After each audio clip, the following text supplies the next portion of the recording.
What up, everybody? Happy Wednesday. I'm feeling perky and hyper. It's been a fun night at work. We were good, busy, nothing too crazy, just a fun and chill evening. No complaints. But we're here to talk about our midweek reading. If you don't follow me on Instagram, on Monday, Wednesday, and Friday, I pull our cards and write up our reading for the day. And then we come on later at night now and talk about it in more depth. And we go into some of the maybe other storylines that I don't have room to talk about in the written blog on Instagram. So you can find me there at Liz_Taylor_Magick. There's a link in the description box below after the video. But while we're at it, while we're talking shop, why don't you go ahead and like this video? If you can't stand it by the end, you can always unlike it. And you should go ahead and subscribe to the channel. Comment, leave me an emoji. Ooh, sunshine and cloud if you don't know what to choose. But if you have comments, great. I love hearing them. I love hearing about the things that are going on for you guys and anything that stands out or resonates. I know a few days ago, I felt really silly when I was using this example of the child throwing the fit, like just leave them in the frozen food section and they'll eventually get over it. And that hit so hard with so many people, like talking about how they can feel their inner child throwing fits and they're just letting them fit it out. And I'm feeling the same. I'm fitting, y'all. I'm fitting hard. Yeah. But yeah, this week has been quite poignant. If I were you, if you haven't already, watch Sunday night's weekly energy forecast. Watch Monday's anchor message for the week. And the manifestation message last night tied in seamlessly. All week long, we've been given a heads up that there are major transformative revelations happening. A lot of stuff that's been buried in our subconscious for a long time. We're offloading a lot of guilt and shame. A lot of our old sexual shame that was projected on us is coming up and we're sifting through it. And making the connections about how that, resulted in patterns, right? We are looking at, how the things in our life have shaped us and how we're now integrating those lessons and how, our integration and our spiritual elevation is actually, it makes an impression on the world around us, right? And it's our legacy and it's something that it has lasting effects. So the way that we are with different people kind of mentors them in different ways. And so, there was a big message in that to me that stood out for people that were, it was Monday's message talking about, taking what we've learned and sharing it as a mentor. And that might be for like parents, right? Your spiritual development that you've done on yourself has created, so much wisdom in you and change that will make you a better parent, that will make your children less traumatized, that's better equipping you to, handle situations that you wouldn't have handled in the same way before, right? And, you're the spiritual leader in your house, so now you can teach these tools to your kids, right? And so that is having like a huge impression and difference, being able to get to them on that personal level and at a young age, because the parents are so much more influential to a child than say like maybe their teachers, right? So yeah, there's been a lot of deep learning and revelation and transformation this week. Then coming up to Tuesday, it was all about forgiving the self-forgiveness, and letting go of guilt and shame, because guilt and shame are going to block us from receiving our manifestation because we won't feel deserving or worthy. And so, Tuesday was just highlighting, okay, this is narrowing in on how do we get to our manifestation. It was open yourself up to receiving, take a rest, let go of control. Rest is a sign of the universe, that you trust, that you have faith, that you're surrendered, right? But in a state of not like, I give up, I surrender. It's not resign or hopeless or despair surrender. It's confident surrender. It's powerful surrender. It's serene surrender, where you can really rest and let go confidently and just take your mind off, right? It's about letting your mind, like, take your mind off of what's ailing you, or what you're obsessing over, or whatever. Okay, which brings us up to today. Gotta get a drink of water. We weren't crazy, but it was still too crazy to drink water. Oh, which reminds me, I left my sparkling bottled water at the restaurant.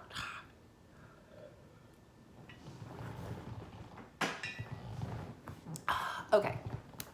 Yay. So from the Vintage Wisdom Oracle deck, we pulled Shadow Self. I mean, this whole week is just one seamlessly, like, continuous story. We pulled Faith. And we pulled Adventure. Let me get rid of this notification. And so just before we even get into the tarot cards that go with these, I think that this week we are being given opportunities to face our shadow aspects. When we talk about trying to find out, like on our anchor message on Monday, like, what are our assignments in Soul School this week? Like, what's the assignment? This couldn't be more specific. Sorry, now I'm belching my water. So the assignment, or the heads up pop quiz, the shadow self is the like in Mario, you know how you'll have the little bad guys coming towards you, and there'll be like mushrooms and stuff that he'll have to jump on. Well, the little mushroom bad guy that's coming up this week that we have to jump on is going to be coming from our shadow. That's the opponent that we're going to be fighting in the simulation this week. But fighting is not a good way to put it. We need to strategize. It's like we need to play chess with the shadow, because we don't want to annihilate the shadow. That's just causing us to push those rejected parts deeper into the shadow. We have to love the shadow. We have to accept the shadow. And we have to integrate and heal the shadow and bring those fragmented parts back into us, and then find a way to make them positive and healthy, and either be able to cope with them or embrace them and use them for some kind of positive thing. So, for instance, you know, a person who has a lot of anger and rage, they also have a lot of very powerful darkness that they can transmute and alchemize and turn into a very powerful vigor, right? And backbone and passion, right? So you can use that angry, you know, rage and heal that. Take away the judgment and the sour bitterness around it, but use that same passion and fieriness towards something just and good, right? Look at something in the world that is, you know, that needs to be improved upon, right? Who is being put upon out there that needs someone to pick up, you know, a torch for some cause or whatever. So there are things that you can do with these tendencies that can become powers rather than destructive things that hold us back, but they have to be healed first. They have to be accepted. You know, we can't suppress those things. If we try to deny our anger and suppress it, it only gets worse, and it either results in outbursts, breakdowns, violence, or illness, liver cancer, right? So healing the shadow is looking at those parts of yourself that people have shamed you about, that you've been put down for or made fun of or told, you know, maybe your parents thought that they were doing you a favor. Maybe they were just believing what they believed about the world at the time. And attitudes have changed. Culture has changed. But maybe they thought that they were doing you a favor by saying, you know, you shouldn't be like that. You should be more like this. I mean, growing up, I was told I was too animated, too loud. I should dress more like this. It was like every little thing about me was wrong and not good and too weird and too, like alienating from everyone else. So yeah, I don't know. Fortunately, I didn't stuff those things in the shadow. I was just like, I had the opposite effect. I just became that person who was like, I don't care what people think then, because like there's no way I'm going to change like everything about myself, like to be just like everyone else. Like, barf. No, get over it. Take it or leave it.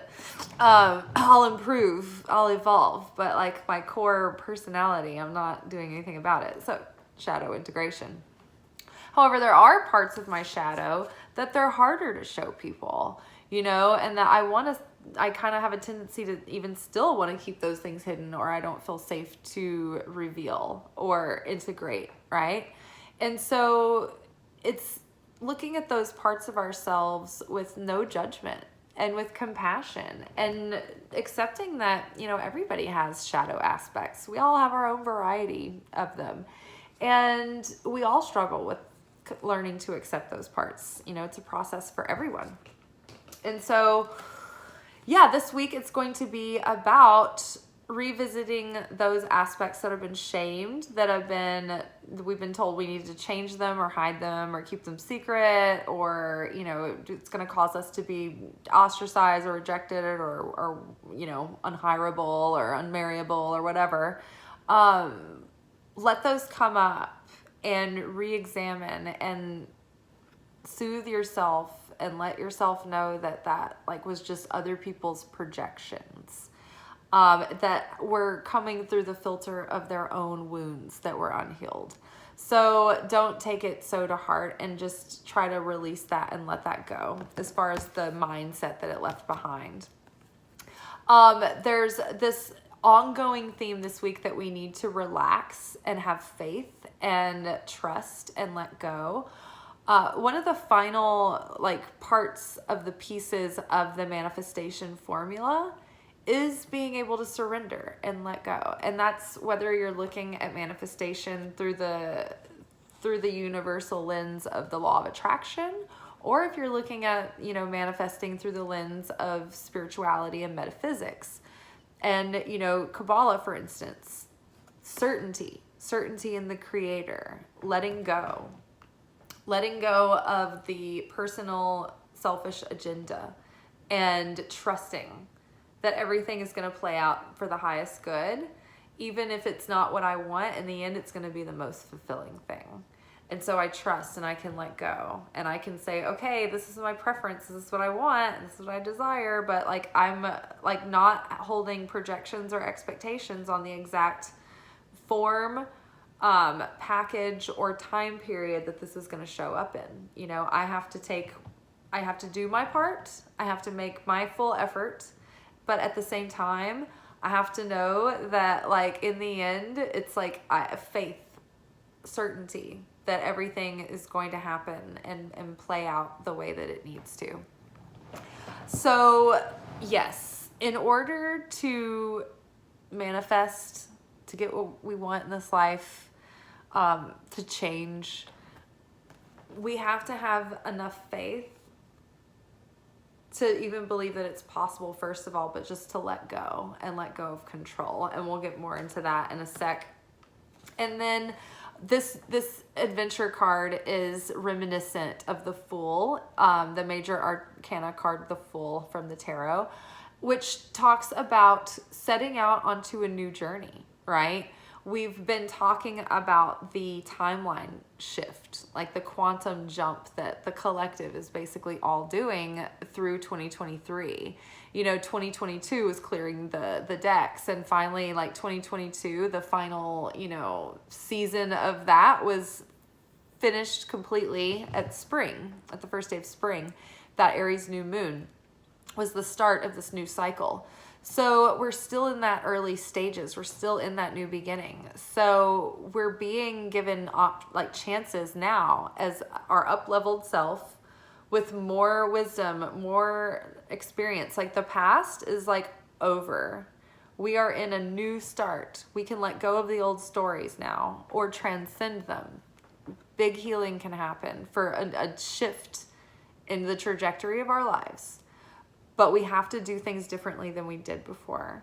And so we have to take our time as we're moving forward, not to act and react too quickly, so that we can choose with our free will and our consciousness how we want to move forward and co-create our life now, right?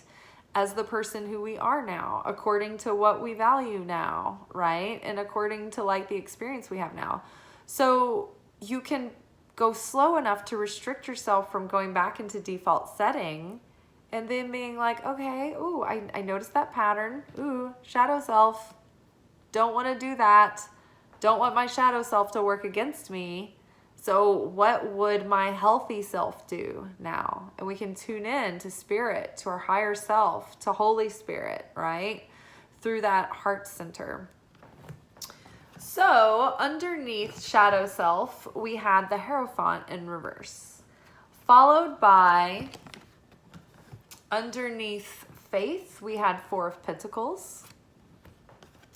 Underneath adventure, we have Page of Pentacles. And then our final card was Harmony from the Vintage Wisdom Oracle. And I know I usually have all of the Oracle cards together and then finish with the tarot, but this was like the final card. It was very clear. And so we'll talk about this one last. So the Hierophant under shadow self made me feel like this. If we want to get what we want this time around, we have to be very mindful not to let our shadow side self-sabotage us. So that means we can't fall into our old shortcomings and pitfalls. Now, if we let our shadow self fall into default setting, we're not going to get what we want.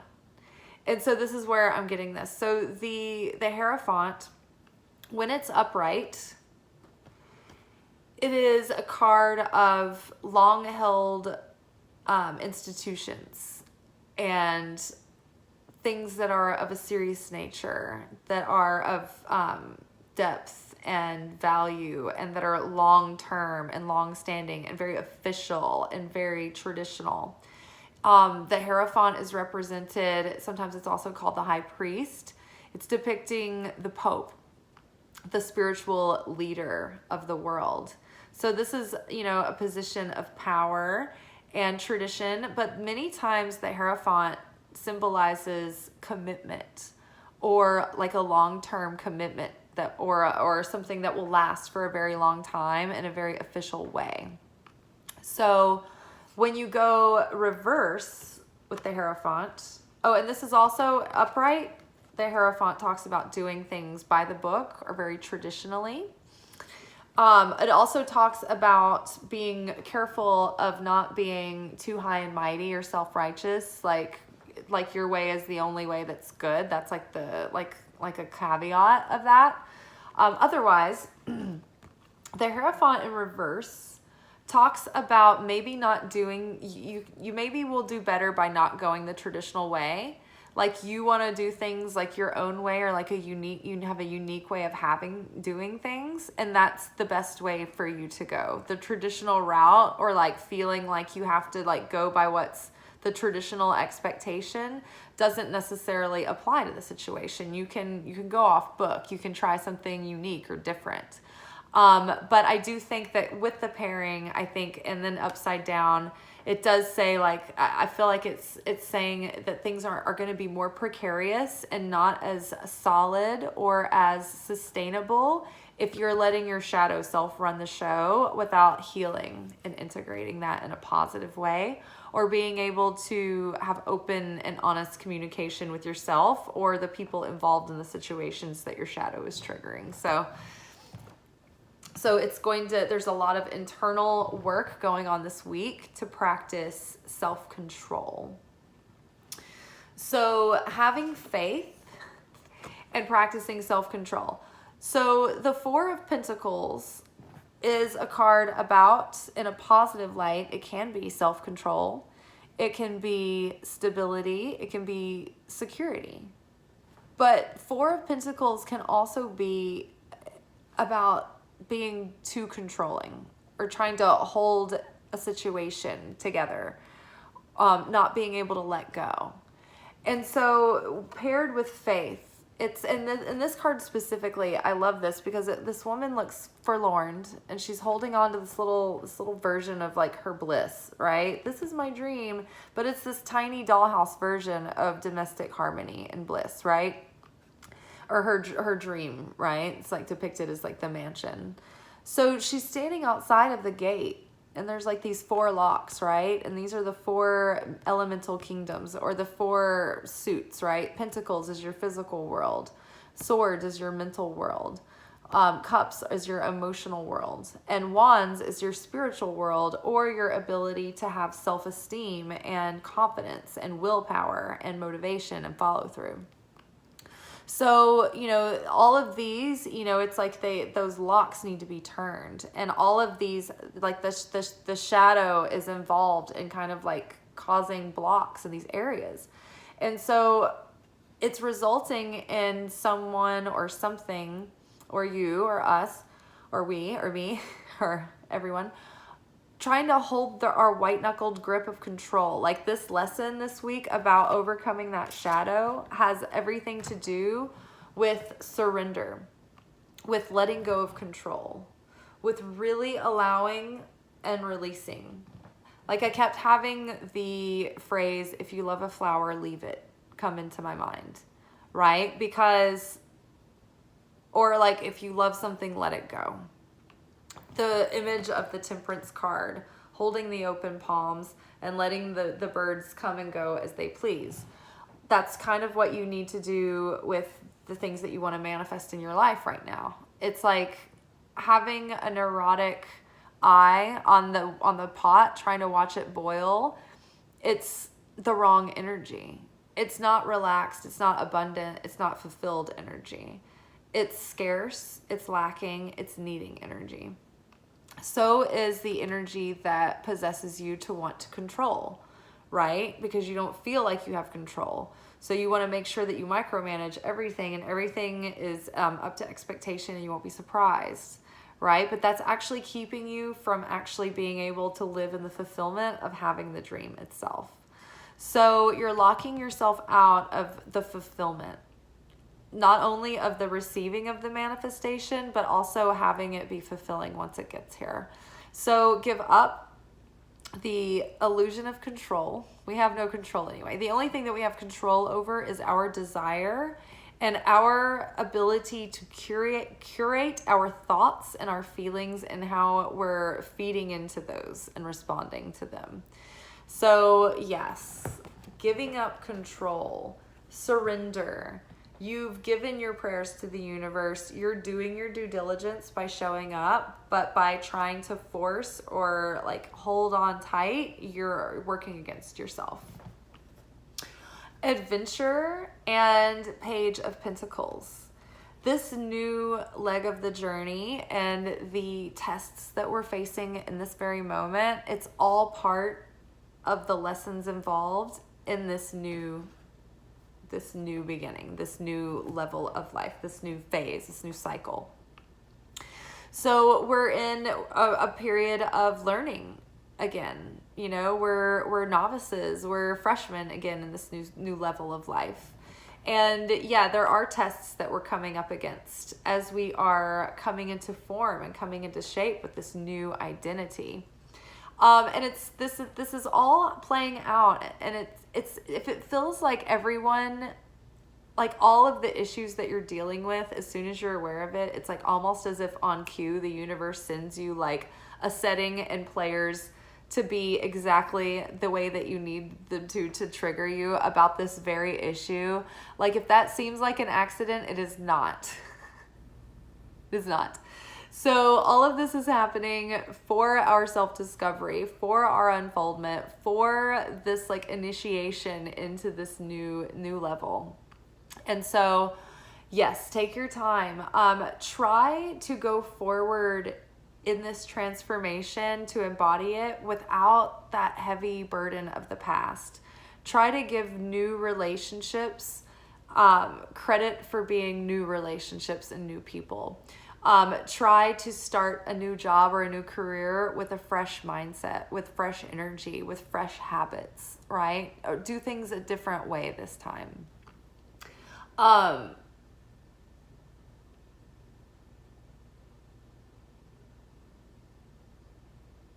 Yeah, but everything that you're facing right now, as far as any kind of difficulty or turbulence, it's happening for you for this unfolding. So show up and do the best you can in the test, but don't beat yourself up about the test.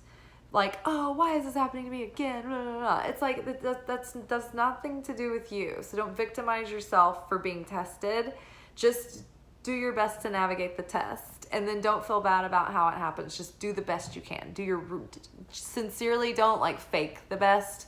Do your best. But don't beat yourself up because you're being tested. There's nothing wrong. It's just, this is the initiation. This is the pressure that is causing the evolution. The more we let go, because it was faith, the Four of Pentacles, the grasping on control, faith, surrender, let go of control. And underneath that, we have harmony at the very bottom in that central column. So in the central column, we're bringing our vices into balance, right? So that we have harmony, so that we have flow, so that we're open vessels that can contain and channel the light. So the more we release, the more we let go, the more we will find harmony and cosmic flow with the universe, with the frequency that we're sending out, right? With whatever that our heart desires that we're really magnetic for right now, we will start aligning with that. But the thing is, we have to like get over the shadow self and let go of control, which is, this morning I was watching videos about attachment styles. This one chick was talking about them in a really poignant way.